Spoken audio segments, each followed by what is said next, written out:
आज कहानी एक ऐसी शापित फिल्मी स्क्रिप्ट की जिस पर सालों तक एक फिल्म बनाने की कोशिश होती रही, लेकिन जब जब फिल्म के लीड हीरो ने यह खौफनाक स्क्रिप्ट पढ़ी तो उसकी रहस्यमयी तरीके से मौत हो गई। और इस तरह से एक एक कर इस शापित स्टोरी को सुनकर 7 एक्टर मौत की नींद सो गए। इस फिल्म की कहानी कनाडाई पहाड़ी लोकगीत से शुरू होती है। इस लोकगीत की कहानी के मुताबिक एक खूबसूरत महिला उन पहाड़ों पर आती है, कुछ दिन वहां गुजारती है। उसी इलाके में रहने वाला एक लड़का उस महिला की खूबसूरती का दीवाना हो जाता है। वो उससे प्यार करने लगता है। कुछ दिनों बाद वो महिला उन पहाड़ों से चली जाती है, लेकिन उसका दीवाना हो चुका वो लड़का उसी जहाज में बैठकर चुपके से उसके साथ चला जाता है। लंबा वक्त बीतता है और इस दौरान वो लड़का एक अमीर इंसान की बेटी की जान बचाता है और धीरे धीरे वो खुद भी एक अमीर इंसान बन जाता है। वक्त बीतता है तो वो लड़का अपना दिमागी संतुलन खो बैठता है और पागल हो जाता है। ये कहानी कनाडा के उस हिस्से में एक गीत की शक्ल में आई और बहुत मशहूर हो गई। साल 1977 की बात है। कनाडा फिल्म इंडस्ट्री से जुड़े एक फिल्म डायरेक्टर नॉर्मन जेविसन ने जब इस गीत को सुना तो इस गीत की कहानी पर फिल्म बनाने का फैसला किया। इस फैसले के बाद उन्होंने प्रोडक्शन हाउस यूनाइटेड आर्टिस्ट से संपर्क किया और उनकी मुलाकात मशहूर स्क्रिप्ट राइटर टॉड कैरोल से हुई। नॉर्मन जेविसन ने टॉड कैरोल को इस पर फिल्म की स्क्रिप्ट तैयार करने को कहा। टॉड को स्क्रिप्ट लिखने में पूरे 2 साल लगे और 1979 में फिल्म की स्क्रिप्ट फाइनल हुई। फिल्म का नाम रखा गया अटुक। इसके बाद फिल्म के हीरो के लिए सबसे पहले कॉमेडियन एक्टर जॉन बेलुशी का नाम फाइनल किया गया।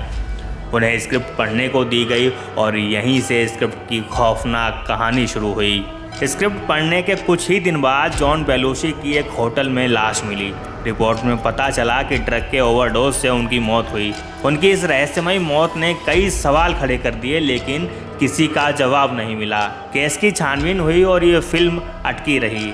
सब निपटने के बाद फिल्म में हीरो के रूप में काम करने के लिए एक नए एक्टर सैम किनिसन को संपर्क किया गया। साल 1987 में उन्हें यह स्क्रिप्ट पढ़ने को दी गई और स्क्रिप्ट ने यहाँ भी अपना असर दिखाया। स्क्रिप्ट पढ़ने के कुछ दिन बाद सैम की एक कार एक्सीडेंट में मौत हो गई। उस समय सैम के साथ कार में मौजूद उनके दोस्त ने बताया कि मरने से पहले सैम बस एक ही बात बोल रहे थे, I don't want to die. लेकिन वो ये बात अपने दोस्त से नहीं कह रहे थे, मानो वो किसी अदृश्य शक्ति से ये बात कह रहे हों। अपनी आखिरी सांस लेने से पहले उन्होंने कहा ओके ओके ओके। ये संवाद तीसरे व्यक्ति से चल रहा था जो वहाँ मौजूद ही नहीं था। 2 एक्टर की मौत के बाद लोगों को लगने लगा कि यह स्टोरी शापित है, लेकिन कुछ लोगों ने इसे कोरी अफवाह और वहम बताया। फिल्म के लिए फिर से नए हीरो की तलाश होने लगी।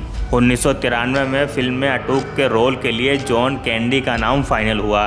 1994 की शुरुआत में जॉन ने स्क्रिप्ट पढ़ने के बाद हीरो के रोल के लिए हाँ कह दिया। हाँ कहने के थोड़े दिन बाद 4 मार्च को जॉन की लाश उन्हीं के अपार्टमेंट में संदिग्ध अवस्था में मिली। रिपोर्ट से पता चला कि उनको हार्ट अटैक हुआ था। बताया जाता है कि जॉन कैंडी ने इस फिल्म की स्क्रिप्ट अपने एक दोस्त को भी सुनाई थी, जिसका नाम था माइकल ओगोंडी।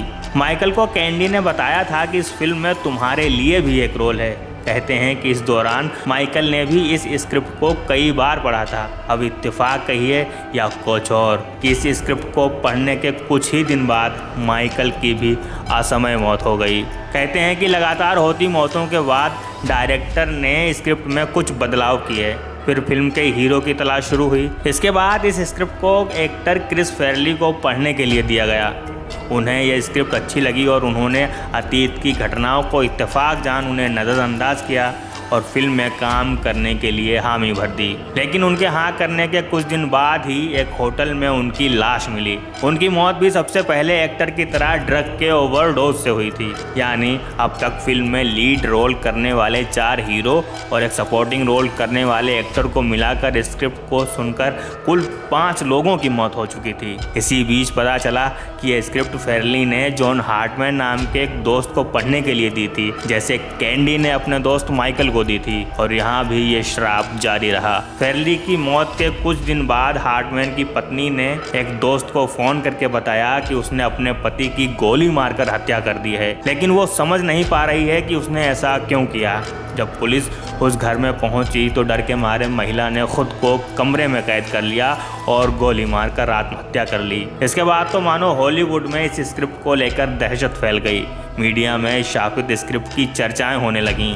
इसके बाद इस फिल्म प्रोजेक्ट को हमेशा के लिए बंद कर दिया गया। साथ ही इसकी ओरिजिनल स्क्रिप्ट को किसी गुप्त जगह में छुपा दिया गया ताकि कोई और इस शापित स्क्रिप्ट का शिकार ना बने। दोस्तों, इस कहानी में फ़िलहाल इतना ही।